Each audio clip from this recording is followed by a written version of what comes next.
and they were in a convoy of 20 distinguishable vehicles।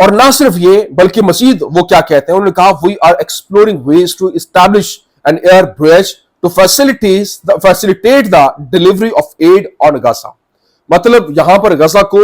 وہ add deliver کرنے کے لیے اب وہ کہہ رہے ہیں کہ بھرپور طریقے سے وہ فیسیلیٹیٹ کریں گے اور ایئر برج کا استعمال کریں گے، فضائی طور پر وہ اسٹیبلش کریں گے، راستہ دیکھیں گے اور وہاں پر ان کو ایڈ پرووائڈ کریں گے. اور پھر آگے وہ مزید کہتے ہیں we must at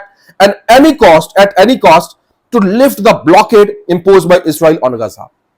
مطلب جو اس وقت غزہ کے اوپر بلاکیڈ ہوئی ہے اور کوئی بھی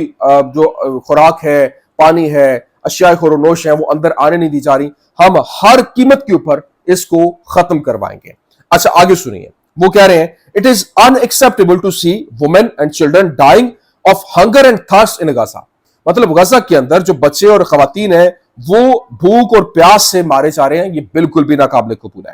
آگے آئرش جو فارن منسٹر ہے اس کا سنیے، وہ کیا کہہ رہے ہیں I will submit a memo to the government to approve legislation banning the import of goods from occupied Palestinian territories. مطلب وہ یہ کہہ رہا ہے، یہ آئرش جو فارن منسٹر ہے وہ یہ کہہ رہا ہے کہ ہم جو ہے وہ ایک میمو اپنی گورنمنٹ کے اندر پیش کریں گے اور وہاں پر سبمٹ کروائیں گے تاکہ جو لیجسلیشن ہے وہ ہو سکے کہ جتنی بھی جو وہاں پر فلسطین کے اندر جو معاملات ہو رہے ہیں اور فلسطینی علاقوں کے اوپر وہاں جو اشیاء خور و نوش داخل نہیں ہونے دی جا رہی ان کا اوپر بین ہے، اس کے حوالے سے قانون سازی کی جا سکے اور ان کی جو اشیاء ہیں ان کے اوپر بھی پابندی عائد کی جائے. پھر آئرلینڈ کے فارن منسٹر کی جانب سے کہا گیا کہ we are shocked by Israel's shooting at diplomats including 2 Irish nationals in the West Bank. مطلب 2 ان کے آئرش نیشنل بیس کے اندر موجود تھے اور انہوں نے کہا کہ ویسٹ بینک کے اندر وہ موجود تھے جس کے اوپر فائرنگ ہوئی اور ڈپلومیٹس جو ہے انہی کے ساتھ وہ موجود تھے. آگے انہوں نے کیا کہا کہ we welcome the review of the partnership agreement between the European Union and Israel to verify its compliance with human rights. مطلب اب یورپی یونین جو ہے وہ ایکٹیو ہو گئی ہے کہ ہیومن رائٹس کے حوالے سے دوبارہ سے ان کی جو پارٹنرشپ ہے اس کو ریویو کیا جا سکے اور اس کے اوپر فیصلہ کیا جائے. لیکن یہاں جو سب سے امپورٹنٹ چیز ہے، جو اسپینش ہے انہوں نے تو کمال ہی کر دیا. جو اسپینش پرائم منسٹر ہے اس نے کہا کہ sanctions must be imposed on Israel.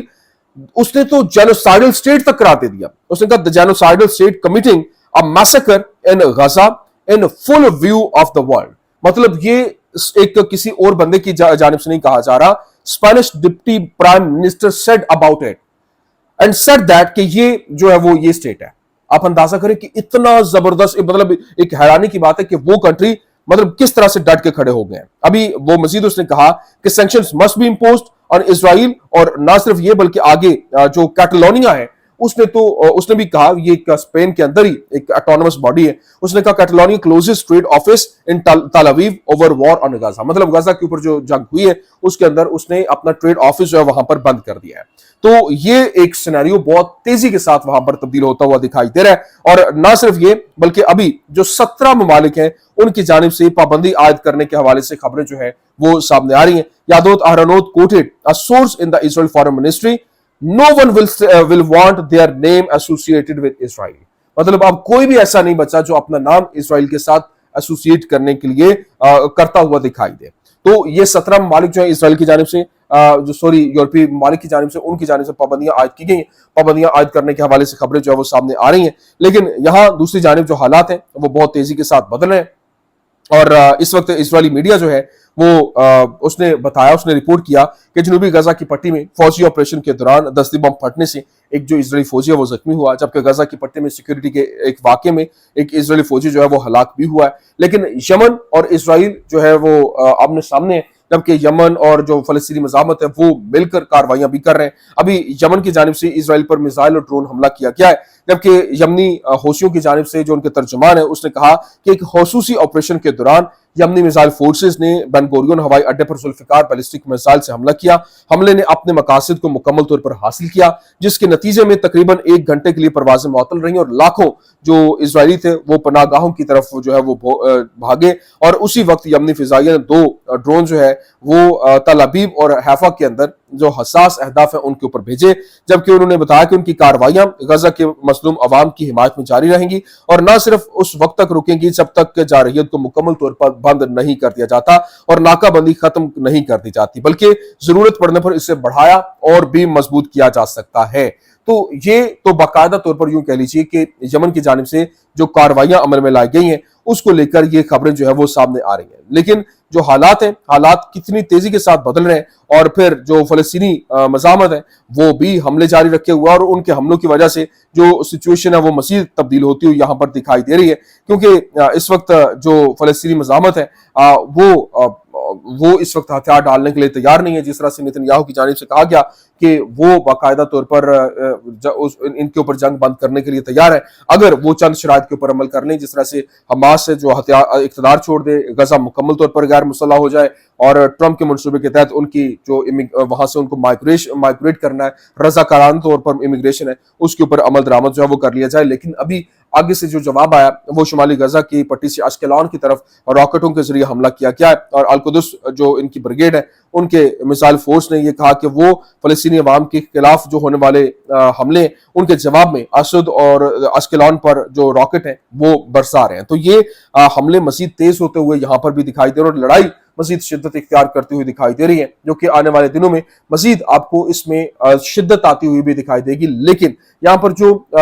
Europe جس طرح سے کھڑا ہوا ہے، برطانیہ جس طرح سے کھڑا ہوا ہے، اگر یہ پہلے کھڑے ہو جاتے تو یقینی طور پر آج نتائج کچھ اور ہوتے، معاملات کچھ اور ہوتے۔ ابھی یہ جنگ بندی بھی ہوگی، معاملات جو ہے وہ کلوز بھی ہوں گے۔ ایک بہت بڑی امید، کیونکہ اسرائیل جس طرح سے فلسطینیوں کو لے رہا تھا، اب وہ سینیریو بدل چکا، اور جو اس وقت جو